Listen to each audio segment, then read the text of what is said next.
Olá, boa noite. O nosso grupo é composto por mim, Gabriela Pilar, Luana Reis e Gustavo Barbosa. O nosso tema é pesquisas atuais sobre os antidepressivos. Primeiramente, vamos começar definindo o que é a depressão. A depressão é uma doença psiquiátrica e crônica recorrente que produz alteração do humor e é caracterizada por uma tristeza profunda e um forte sentimento de desesperança. Essa doença afeta cerca de 340 milhões de pessoas no mundo, e a OMS estima que em 2020 a depressão será a segunda maior doença, atrás apenas das doenças cardíacas.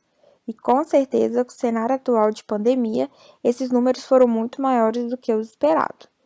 Estima-se que 21% das mulheres e 13% dos homens sofrerão depressão grave em algum momento de suas vidas. Os sintomas incluem apatia, perda de apetite, de motivação, de sono, de libido, de concentração, além de baixa autoestima e pensamentos angustiantes. As causas são muito variadas. Alguns indivíduos são mais predispostos geneticamente a desenvolverem a depressão. No entanto, existem fatores estressantes que podem ser, de certa forma, gatilhos para o desenvolvimento da depressão, como perda de emprego, divórcio, luto, rejeição, entre outros. A hipótese das monoaminas é a mais aceita para explicar a causa, vamos dizer assim, química da depressão. Essa hipótese diz que o déficit de neurotransmissores como dopamina, noradrenalina e serotonina, causa a depressão. Diante disso, nós temos duas vertentes, a da reserpina, que corrobora o fato da hipótese das monoaminas, porque a reserpina ela é um antihipertensivo, que tem como efeito colateral a redução das monoaminas no cérebro. E, consequentemente, esse efeito colateral tem como causa a depressão. Então, observou-se que muitos pacientes que utilizavam reserpina tinham esse efeito colateral de sintomas depressivos e tudo mais. Por outro lado, as anfetaminas e cocaínas, que elevam muito os níveis de dopamina, noradrenalina e serotonina no cérebro, não são eficientes como antidepressivos e nem no tratamento, da depressão. Existem evidências de que hormônios endógenos desempenham um papel importante na depressão, assim como outras substâncias, como citocinas, entre outros. Porém, a hipótese mais aceita atualmente é a das monoaminas, e tanto que os medicamentos utilizados para tratamento da depressão têm como princípio a elevação dessas monoaminas. Os antidepressivos são divididos em 3 gerações, a primeira, a segunda e a terceira. A primeira geração foi preconizada há cerca de 50 anos, que são os inibidores das monoamina oxidases. A segunda geração é composta por antidepressivos tricíclicos e a terceira geração são inibidores seletivos da recaptação de noradrenalina ou inibidores da recaptação dupla de serotonina e noradrenalina.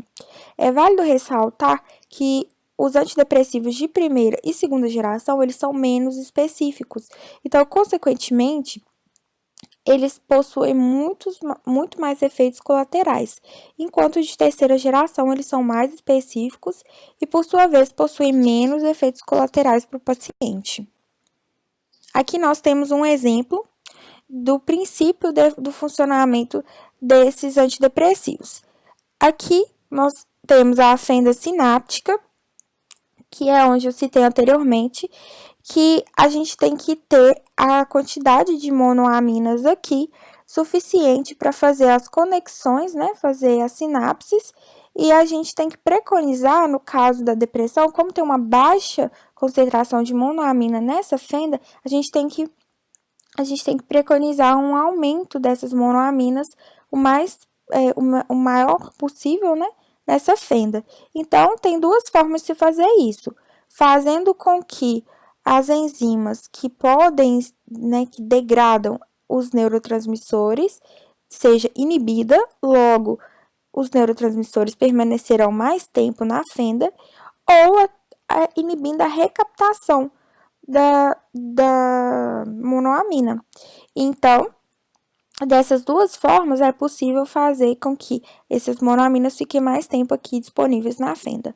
Então, o exemplo do primeiro fármaco, da primeira geração, é os inibidores da AMAL. E a AMAL, ela tem justamente o papel de destruição da serotonina. Se a gente inibe a AMAL, consequentemente, a serotonina vai ficar mais tempo disponível na fenda.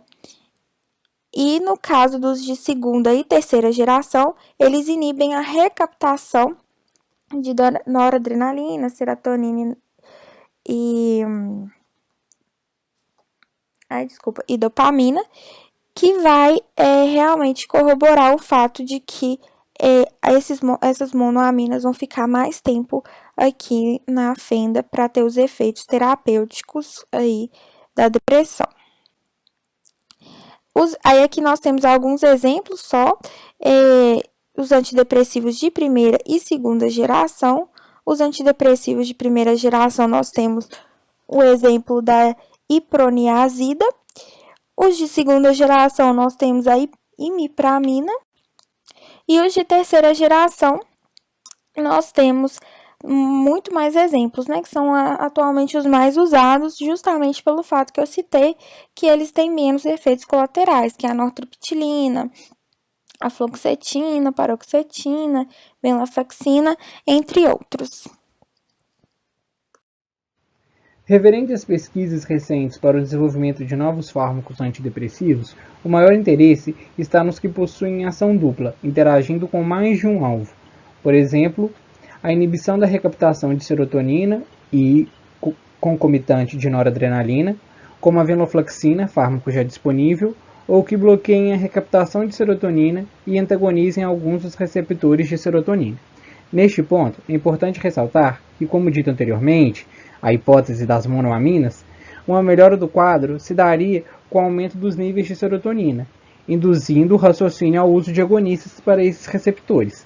O que ocorre é que alguns desses receptores exercem controle inibitório sobre a liberação do neurotransmissor, um feedback negativo, isto é, diferentes receptores para um neurotransmissor têm finalidades diferentes entre si, como é o caso do receptor 5-HT2A, que está ligado a efeitos adversos dos inibidores seletivos da recaptação de serotonina, antidepressivos do segundo grupo.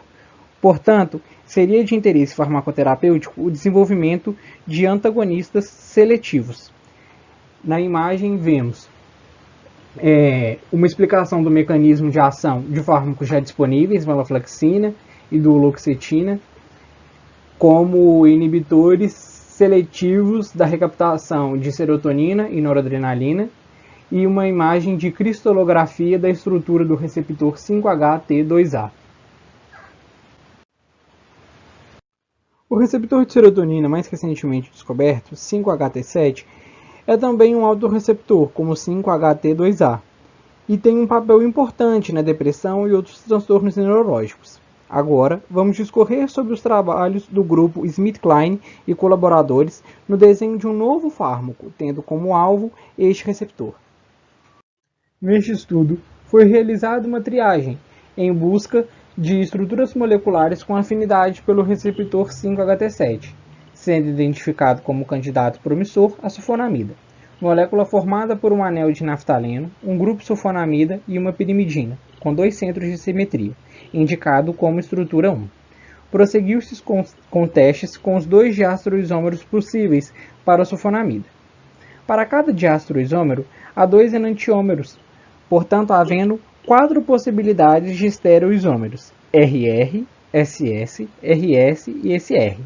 Todos foram testados separadamente e o isômero RR foi o que apresentou maior afinidade. Uma vez que o diastroisômero RS apresentava relevante afinidade pelo receptor, deduziu-se que a estereoquímica do carbono quiral do anel de piridina não era essencial para a interação, sendo decidido em remover este centro para simplificar a síntese e evitar a necessidade de separação e purificação dos diastroisômeros produzidos. Para tal, removeu-se o substituinte metila, resultando na estrutura 3. Contudo, o composto não apresentou afinidade, sugerindo a importância do grupo metila, possivelmente interagindo com um bolsão hidrofóbico no alvo molecular. Uma outra possível estratégia para a remoção do centro assimétrico foi adicionar um segundo substituinte metila na mesma posição. No entanto, esta estrutura, 4, possivelmente por razões estéricas, também não apresentou afinidade. A questão foi resolvida mudando o grupo metil para o carbono 4 do anel piridínico, que além de remover a quiralidade, melhorou a afinidade, molécula representada como estrutura 5. Uma análise conformacional por projeção de Newman, ligando os dois sistemas de anéis, revelou as ligações livres para giro. A conformação de Gaut, a de menor energia, é encontrada quando os dois substituintes metila encontram-se aos 60 graus entre si. Esta conformação, com a mais estável, é a que a molécula se encontra a maior parte do tempo e que, portanto, tem maior probabilidade de corresponder à conformação ativa. Neste caso, bloquear a molécula nesta conformação poderia aumentar a afinidade de ligação. Com isso, foi feita a rigidificação da molécula, através da introdução de um anel que vai incorporar grupos metil, como nas estruturas 6 e 7, assinaladas na setinha vermelha, onde o anel vai ter 6 e 5 membros, respectivamente. Antes de sintetizar essa estrutura, foi feito um experimento com o 5HT7, usando um modelo de homologia, e eles previram que o enantiômero R da estrutura 6 teria maior afinidade de ligação do que o enantiômero S. Então, sintetizou os enantiômeros e isso foi comprovado. E ele também tinha uma afinidade maior do que o composto 5. O grupo de anel naftaleno foi mostrado como não essencial. E com isso, ele foi substituído por um único anel, dando origem à estrutura 8, mostrada aqui. Foram testados vários substituintes aromáticos em diversas posições e foi descoberta que o grupo OH, fenol, era o melhor para a atividade, dando a molécula SB269970, que é essa estrutura do meio aí.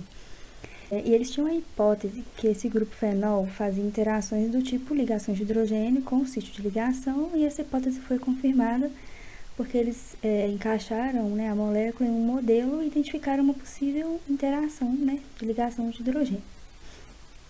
Foi testada a seletividade com vários receptores e viu que tinha uma seletividade alta, até de 50 vezes sobre o 5HT5A.